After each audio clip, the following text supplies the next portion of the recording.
नमस्कार, स्वागत है आप सभी का श्री न्यूज में और मैं हूं आपके साथ मेघा। शुरुआत करते हैं आज की मुख्य बड़ी खबरों के साथ। दीपोत्सव में सपा सांसद अवधेश प्रसाद को आमंत्रित न करने पर बोले सपा सांसद अवधेश प्रसाद ने कहा, यह भाजपा की सोच, भाजपा की मानसिकता है। भाजपा ने त्योहारों का भी राजनीतिकरण कर दिया है। दीपोत्सव में वही गए जिनको काट दिया गया। दीपोत्सव में किसानों और गरीबों के लिए कोई जगह नहीं थी। उन्होंने बताया कि उन्हें व्यक्तिगत सचिव द्वारा फोन आया था कि अगर उन्हें दीपोत्सव में शामिल होना है तो उन्हें लिखकर देना होगा।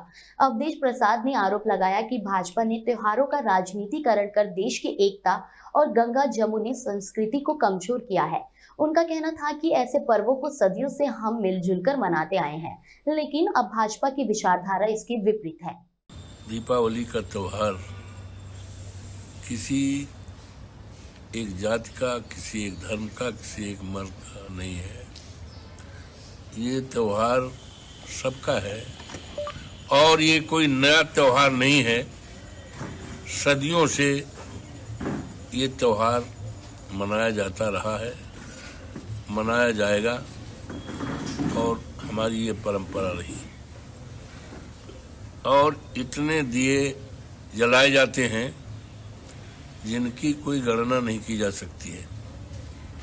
हम लोग तो गांव के लोग हमारे खेतों पर, मेड़ों पर, खलिहानों पर और डेहरी पर और जहाँ पर गाय भैंस बांधी जाती है खूंटे पर और घूर पर, और अगर गिनती की जाए तो 25 लाख इन्होंने तो न जाने कई करोड़ दिया जलाए जाते हैं। थाना पिनहाट क्षेत्र के गांव अर्जुनपुरा का मामला सामने आया है, जहां उधारी के रुपए मांगने के विवाद में दबंगों ने युवक पर लाठी डंडे कुल्हाड़ी से जानलेवा हमला कर दिया। बता दें, परिजनों ने घायल युवक को आगरा अस्पताल में भर्ती कराया था, जहां 6 दिन बाद इलाज के दौरान उसकी मौत हो गई। पोस्टमार्टम के बाद गाँव पहुंचा युवक का शव परिजनों ने अंत्येष्टि से इनकार कर दिया और हंगामा किया। बता दें, आरोपियों पर हत्या की धारा बढ़ाने को लेकर परिजन अड़े रहे। वहीं मौके पर पहुंचे एसपी पिनहाट अशोक कुमार ने परिजनों को समझाकर आश्वासन दिया। अब पुलिस मामले की जांच पड़ताल में जुटी हुई है। मेरा नाम जोगन सिंह है। क्या घटना हुई है? घटना ये हुई थी, मेरे मामा जी हैं राजू, जो रामवीर जी के यहाँ पैसे लेने के लिए गए थे। वहाँ जाके उन्होंने इतना मारा पीटा, हद से ज़्यादा। एक मरी हुई हालत में उन्हें छोड़ दिया गया। जैसे ही वहाँ राहगीरों ने हमें सूचना दी तो हम लोग वहाँ पहुँचे और वहाँ जैसे थाना पहुँचे, थाने से सीएससी के लिए रेफ़र करा। रेफ़र करके एसएन के लिए गए थे और हमें बताया गया था कि जो मेन व्यक्ति थे वो थे रामवीर, जिन्होंने उन्हें बहुत हद से ज़्यादा मारा था। रेफ़र वहाँ एसएन मेडिकल कॉलेज में पहुँचे तो 24 तारीख की घटना थी। 3 से 4 दिन वहाँ उसमें रहे, मगर आज उनकी सुबह करीब 3 या 4 बजे के टाइम पे उनकी डेथ हो गई। मगर हमें जो धारा लगनी चाहिए थी 302, मगर आज पुलिस ने वो 304 में कन्वर्ट करके 105 कर दी है। जब तक यहाँ से 302 नहीं लगेगी, जब तक हम बॉडी को यहाँ से उठने नहीं देंगे। पुलिस अधीक्षक जनपद कानपुर देहात श्री बीबीजीटीएस मूर्ति ने दीपावली के अवसर पर अपने अधीनस्थ कर्मचारियों को उपहार और मिष्ठान भेंट कर शुभकामनाएं दी। उन्होंने दीपक और मोमबत्तियां जलाकर दीपावली का पर्व मनाया। इस अवसर पर सभी से शांतिपूर्वक, प्रेम और सद्भाव के साथ दीपावली मनाने का आग्रह किया। बदायूं मूसाझाग गांव के समीप स्थित मंगलम पेट्रोल पंप पर विवाद हुआ। बता दें, मुजाहिद जो महरोली गांव का निवासी है, पेट्रोल डलवाने आया था। इस दौरान वह पेट्रोल पंप के कैबिन में खड़ा था, तभी एक सिपाही आया और उसके गाल पर थप्पड़ मारने लगा। यह घटना पेट्रोल पंप के सीसीटीवी कैमरे में कैद हो गई। बताया जा रहा है कि सिपाही पुलिस में तैनात है। फिलहाल इस घटना का सीसीटीवी वीडियो सोशल मीडिया पर काफी तेजी से वायरल भी हो रहा है। खबर यूपी के बलिया से है, जहां बलिया पदहा ब्लॉक के पकड़ी ग्राम पंचायत में हुई विकास कार्यों को लेकर एक शिकायतकर्ता ने 31 बिंदुओं पर शिकायत की थी, जिसके बाद शिकायतकर्ता की शिकायत पर जांच करने पहुंची जांच टीम ने 19 बिंदुओं पर जांच कर बैरन वापस लौट गई। वहीं शिकायतकर्ता की जांच के दौरान कुछ लोगों के द्वारा बहसबाजी हो गई थी, लेकिन प्रधान की सूझबूझ से मामले को शांत कराया गया। वहीं ग्राम प्रधान अंजनी सिंह ने बताया कि आज हमारे यहां जांच टीम आई थी, जिसको 31 बिंदुओं पर जांच करनी थी, लेकिन शिकायतकर्ता ने जांच से संतुष्ट पाए जाने के बाद कहा कि मैं जांच से संतुष्ट हूं, मुझे कोई दिक्कत नहीं है। ये हमारे गांव के कुछ राजत्व तत्व के लोग, जो ये लोग नासेबाज हैं, ये लोग गांव का जांच करा रहे थे और हमसे जबरन मोटरसाइकिल मांग रहे थे।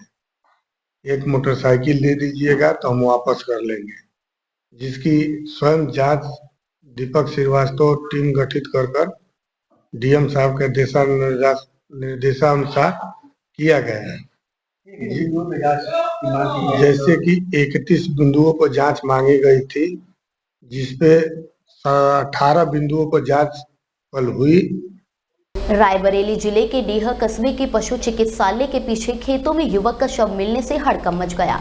तत्काल ग्रामीणों ने पुलिस को शव मिलने की जानकारी दी। ग्रामीणों की सूचना पाकर मौके पर पहुंची पुलिस ने शव कस्बे के रहने वाले नीरज के रूप में पहचान कर शव को कब्जे में लेकर पोस्टमार्टम को भेजकर जांच पड़ताल शुरू कर दी है। आपको बता दें, डीही कस्बे के पुरानी बाजार के रहने वाले राजकुमार ने बताया कि उसके भाई नीरज के किसी ने उसके शव को खेत में फेंक कर फरार हो गया। वहीं परिजनों का कहना है कि नीरज देर रात अपने घर पर था और फिर अचानक से किसी के साथ कहीं गया हुआ था और देर रात तक वापस नहीं आया। आज पता चला कि उसका शव खेत में पड़ा हुआ है। वहीं सलोन क्षेत्र अधिकारी प्रदीप कुमार ने बताया कि डीह कस्बे के रहने वाले नीरज का शव पशु चिकित्सालय के पीछे खेतों में मिला है। शव को कब्जे में लेकर पोस्टमार्टम के लिए भेज दिया है और आगे की जांच कराई जा रही है। शव मिला है, जो इसमें क्या समझ में आ रहा है, क्या कुछ निकल कर आ रहा है? थाना डी क्षेत्र के ब्लॉक के पीछे एक डेड बॉडी मिली है, जिसका नाम जो है नीरज बताया गया है और इसकी उम्र लमसम 25-26 साल है। सूचना मिली, तत्काल जो है पुलिस मौके पर पहुंची है। शव के पंचनामा की कार्रवाई करते हुए डेड बॉडी को पीएम के लिए भिजवाया गया है। अग्रिम कार्रवाई जांच के उपरांत की जाएगी। सर क्या लगता है हत्या या आत्महत्या? अब ये तो सब जांच के विषय, जांच का पीएम हो रहा है। पीएम के बाद जैसा जो रिजल्ट आएगा उसके बाद कार्रवाई की जाएगी। अरे सर, रात में कल मेरा भाई था और सुबह देखा तो यहाँ कोई जंगल में मार फेंक दिया जी, पता नहीं कौन फेंक दिया जी। हाँ, अच्छा, तो ये जो मृतक है कौन है आपके? ये छोटे भाई हैं। क्या लगता है आपको? अरे सर, अब क्या बताएं, पता नहीं कौन फेंक दिया, समझ ही नहीं आ रहा है। सबसे छोटा था, कोई बस बदतमीजी नहीं करता था, बहुत सीधा था लड़का ये। पुलिस आई थी? पुलिस आई थी? हाँ, पुलिस आई थी। क्या चाहते हैं शासन प्रशासन? अरे चाहते यही कि जो मारा उसको पकड़े। दीपावली के पर्व पर दुकानदार ने अपनी दुकान में दिया जलाया और दुकान बंद कर घर पहुंचा ही था कि उसकी दुकान के पिछले हिस्से में शॉर्ट सर्किट हो गया और दुकान में आग लग गई। दुकान में आग लगने से आसपास के दुकानदारों और ग्रामीणों में हड़कंप मच गया। तत्काल मामले की सूचना पुलिस और फायर ब्रिगेड टीम को दी गई, लेकिन फायर ब्रिगेड की टीम आने से पहले ही ग्रामीणों ने आग पर काबू पा लिया। लेकिन आग ने कपड़े की है दुकान को पूरी तरह से जलाकर राख कर दिया। दुकान जलने से मालिक और परिवार के लोगों में मातम पसर गया, जहां पर दुकान में रखे लाखों रुपए की कीमत के कपड़े जलकर राख हो गए। आपको बता दें कि दीपू वर्मा नाम का युवक गदागंज के जलालपुर दही रोड पर दीपू वस्त्रालय नाम की कपड़े की दुकान चलाता है। दीपावली के पर्व के अवसर पर वह देर शाम दुकान को दिए से रोशन किया और दुकान को बंद कर वह अपने घर चला गया। उसके बाद दुकान के पिछले हिस्से में शॉर्ट सर्किट हो गया और आग लग गई। बता दें, आग इतनी विकराल थी कि पलक झपकते ही दुकान में रखे लाखों रुपए की कीमत के कपड़ों को जलकर राख कर दिया। गनीमत रही कि आग ने किसी और दुकान को निशाना बनाए, उससे पहले ही ग्रामीणों ने फायर ब्रिगेड के आने के इंतजार के बिना ही आग को बुझा दिया। वहीं मौके पर पहुंची पुलिस जांच पड़ताल में जुट गई। पुलिस का कहना है कि आग शॉर्ट सर्किट से लगी है और दिए से जांच की जा रही है। कैसे लगी? अब दुकान बंद करके चले गए, दीपक जला के गए, अब लाइट से लगी है, कैसे लगी मालूम नहीं चला। कपड़े की दुकान थी। क्या नाम से? नाम दीपू वर्मा। सर, यहाँ पर आग लग गई है। हमारे भाई हैं, इन्हीं की दुकान है, दीपू वर्मा के नाम से दुकान चलती थी। हमारे पापा का नाम श्री सरजू प्रसाद है। तो शॉर्ट सर्किट की वजह से यहाँ पर आग लग गई थी। यहाँ पे दीपक जला के आगे गए थे। दीपक काउंटर वगैरह में कुछ नहीं, आगे प्रॉब्लम हुई, लेकिन पूरे पीछे का पूरा काउंटर जल गया है, कपड़े जल गए, पूरे कंपनी के 7 लाख का नुकसान हो चुका है। कहाँ पे दुकान है आपकी? ये गदागंज चौराहे पे मेरी दुकान है, शिवेन मेडिकल स्टोर के जस्ट बगल में। किस चीज़ की दुकान है? सर, कपड़े की दुकान है।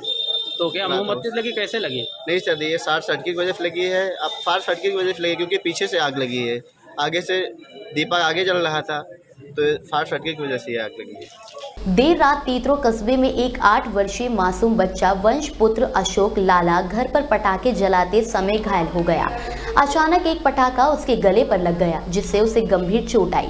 बता दें परिजन उसे तत्काल प्राइवेट चिकित्सक के पास ले गए, जहां डॉक्टर ने उसकी गंभीर स्थिति को देखते हुए सहारनपुर रेफर कर दिया, लेकिन रास्ते में ही बच्चे की मौत हो गई। इस घटना ने पीड़ित परिवार को बड़ा सदमा पहुंचाया है और कस्बे में शोक की लहर फैल गई है। महोबा जिला उप कारागार में बंद एक कैदी की संदिग्ध परिस्थितियों में मौत हो गई। मौत की खबर मिलते ही कैदी के परिवार में कोहराम मच गया। परिजनों जेल प्रशासन पर इलाज में लापरवाही बरतने का गंभीर आरोप लगाया है और मौत की जांच कर दोषियों पर कार्रवाई की मांग की है। वहीं पुलिस ने शव को कब्जे में लेकर पंचनामा कर पोस्टमार्टम कराया है और पुलिस अग्रिम कार्यवाही में जुटी हुई है। दरअसल आपको बता दें कि महोबा जिला उप कारागार में 30 वर्षीय हृदय उर्फ मोनू की संदिग्ध परिस्थितियों में मौत हो गई। मोनू जो मध्य प्रदेश के छतरपुर का निवासी था, 15 अक्टूबर को धारा 420 के मुकदमे में गिरफ्तार होकर जेल भेजा गया था। परिजनों का कहना है कि 2 दिन पहले हुई मुलाकात में मोनू ने सीने में दर्द की शिकायत की थी, लेकिन जेल प्रशासन ने उसे उचित इलाज नहीं किया, केवल टैबलेट देकर उसकी हालत को नजरअंदाज किया गया। मृतक का भाई सोनू ने बताया कि जेलर ने उन्हें फोन कर बताया कि मोनू को हार्ट अटैक आया है, लेकिन परिजनों के पहुंचने से पहले ही उसकी मौत हो गई। परिवार ने आरोप लगाया है कि यदि समय पर सही इलाज किया जाता तो मोनू की जान बचाई जा सकती थी। उन्होंने जेल प्रशासन की लापरवाही की जांच और दोषियों के खिलाफ कार्रवाई की मांग की है। मोनू का 4 साल का पुत्र आयुष है और उसकी मौत से परिवार में दुख का माहौल है। जो है बंदी 15 अक्टूबर को आया था जेल में और 420 का केस लगा था इसके ऊपर। केस था पुराना, इसके ऊपर लगा था 2013 केस था और वारंट में आया था फिर से। और उसके बाद कल रात को अचानक इसकी जो है तबीयत खराब हुई, करीब 9:45 बजे के आसपास। हम घर पर ही थे, हमें सूचना मिली, मैं तुरंत घर से आया, डॉक्टर साहब को बुलाया, डॉक्टर साहब आ गए, फार्मासिस्ट पहले से मौजूद आ गए थे, तत्काल उसको यहाँ से भेजा गया और अस्पताल पहुँचने के बाद डॉक्टर ने उसे मृत घोषित कर दिया। ये रात को 11 बजे यहाँ तक फोन आया था जेल से कि आपके भाई का अटैक हुआ है, बहुत अर्जेंट, बहुत तेजी से मतलब अटैक आया है। तो हम लोग फटाफट तुरंत गाड़ी से आए और वो 10 किलोमीटर निकले होंगे और तुरंत जेलर साहब का फोन आया, बोले वो खत्म हो चुका है। अब उसी दिन हम मिलाई करने भी गए थे, वो बता भी रहा था कि मेरे सीने में 2 दिन से दर्द है, ना कोई दिखवा रहा है उसको, ना कहीं कुछ। बोले 50 mg की टैबलेट दे दी थी, जो कि मैंने आपको दिखाई भी है। जेलर की लापरवाही से वो 4 दिन से बता रहा है कि मेरे सीने में दर्द है और कोई सुनवाई नहीं हो रही है। कल उनका भाई सोनू मुलाकात करने गया था और उन्होंने ये भी बताया, बोले मैं यहाँ पे माथा पटक पटक के मरा जा रहा हूँ, कोई सुनवाई नहीं हो रही मेरी। जेल प्रशासन ना मुझको इलाज के लिए भेज रहा है, वो एक तो टैबलेट पकड़ा देते हैं डॉक्टर साहब, बोले ये दर्द की गोली है, खा लो, बोले सही हो जाएगी।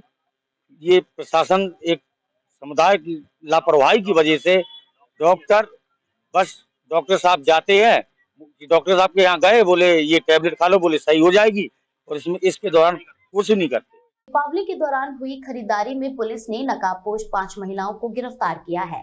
आपको बता दें उनके पास से चोरी किए गए सोने चांदी के जेवर, मोबाइल फोन और नकदी बरामद हुई है।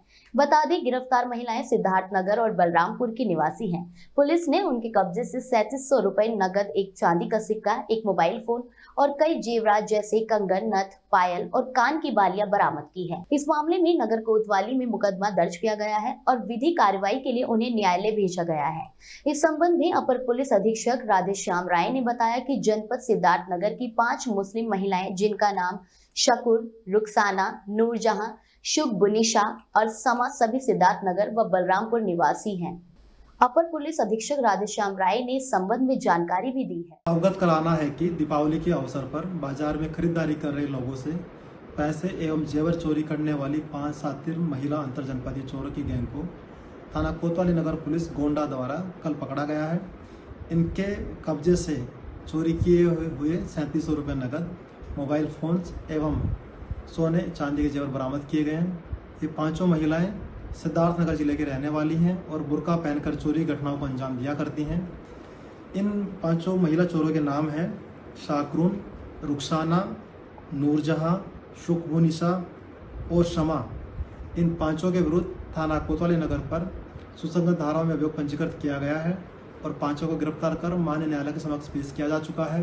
प्रकरण में अग्रिम वैधानिक कार्रवाई की जा रही है। शहर के लम्ही के सुभाष भवन में मुस्लिम महिला फाउंडेशन एवं विशाल भारत संस्थान के संयुक्त तत्वावधान में सैकड़ों की संख्या में जुटी मुस्लिम महिलाओं ने अपने हाथों से रंगोली बनाई और भगवान श्री राम की प्रतिमा को पुष्पों से सजाया और उर्दू में लिखी राम आरती का गायन करते हुए भगवान की आरती उतारी।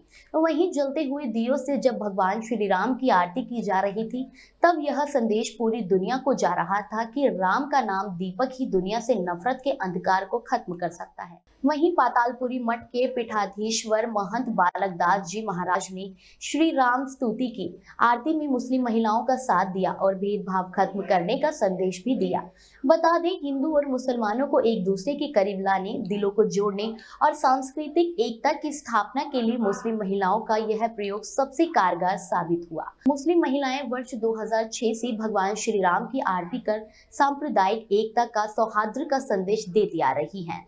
वहीं महंत बालक दास जी महाराज ने कहा कि हर पंथ और मजहब अपने सिद्धांतों और नियमों में इतने कड़े हैं कि मानवता का पाठ ही भूल गए। उन्होंने अपने तरीके से ना रहने वालों को अस्वीकार कर दिया, लेकिन भगवान राम ने सबको हृदय से लगाया और सबको स्वीकार किया। इसलिए प्रत्येक देश को अपने यहाँ राम के महान आदर्शों को अपनाकर शांति स्थापित करे और नैतिक बल पर मानवता की रक्षा करे। मुस्लिम महिलाओं का यह प्रयास दिलों को जोड़ने वाला है। वहीं मुस्लिम महिला फाउंडेशन के राष्ट्रीय अध्यक्ष नाजनीन अंसारी ने कहा कि शांति स्थापना के लिए अनिवार्य शर्त भगवान श्री राम के आदर्श और राम राज्य है। राम राज्य की परिकल्पना लोगों को भेदभाव से मुक्त कर सकती है और सबको गले से लगाकर स्वीकार कर सकती है। देखिए, ये प्रतिवर्ष विशाल भारत संस्थान के तत्वाधान में भगवान राम जी की आरती दीपावली के दिन उतारी जाती है और एक ये शांति का संदेश उनके द्वारा दिया जाता है। जो कट्टरपंथी लोग हैं, जो अशांति पैदा कर रहे हैं, जो काटमार की बात कर रहे हैं, जो कटने फटने की बात कर रहे हैं, उनके लिए एक संदेश है कि देश वैमनस्यता से नहीं चल सकता है, अशांति से नहीं चल सकता है। देश शांति जहाँ पर रहती है वहीं पर संस्कृति बढ़ती है, वहीं पर समृद्धि बढ़ती है। आज कई देशों में देख रहे हैं युद्ध ठना हुआ है, लोग वहाँ मर रहे हैं, चिल्ला रहे हैं, कैसे कैसे बच्चों की किलकारी चिल्लाए दे रही है, उनकी चीखें। तो ऐसी स्थिति में है देश शांति को ओर जा रहा है। तो इन मुस्लिम महिलाओं के द्वारा भी शांति का एक संदेश दिया जाएगा कि भगवान राम सबके आराध्य हैं, सबके इष्ट देव हैं, इसलिए सबको मानना चाहिए और ये वैमनस्यता को खत्म करना चाहिए। आज दीपावली के पावन पर्व पे सबसे पहले हम ये संदेश देना चाहेंगे और खुशी जाहिर करना चाहेंगे कि अयोध्या में 550 सालों बाद प्राण प्रतिष्ठा के बाद आज दीपावली मनाई जा रही है, दीपोत्सव मनाया जा रहा है। उसके लिए हम सभी बहुत खुश हैं, अपनी खुशी जाहिर करते हैं। आज दीपावली पे हर साल पिछले 17 सालों से जिस तरह से मुस्लिम महिला फाउंडेशन कट्टरपंथियों को जवाब देने का काम करता चला आ रहा है, आज हर वर्ष की भांति इस वर्ष भी मुस्लिम महिला फाउंडेशन के नेतृत्व में हिंदू मुस्लिम महिलाओं ने भगवान श्री राम की आरती उतारी और कट्टरपंथियों को ये जवाब दिया कि उनकी कट्टरपंथियों के चाहे वो जितनी भी नफरत फैला लें, हम किसी भी प्रकार से बदलने वाले नहीं हैं। इस बुलेटिन में मेरे साथ इतना ही। देश और दुनिया की तमाम खबरों को जानने के लिए जुड़े रहिए श्री न्यूज़ के साथ।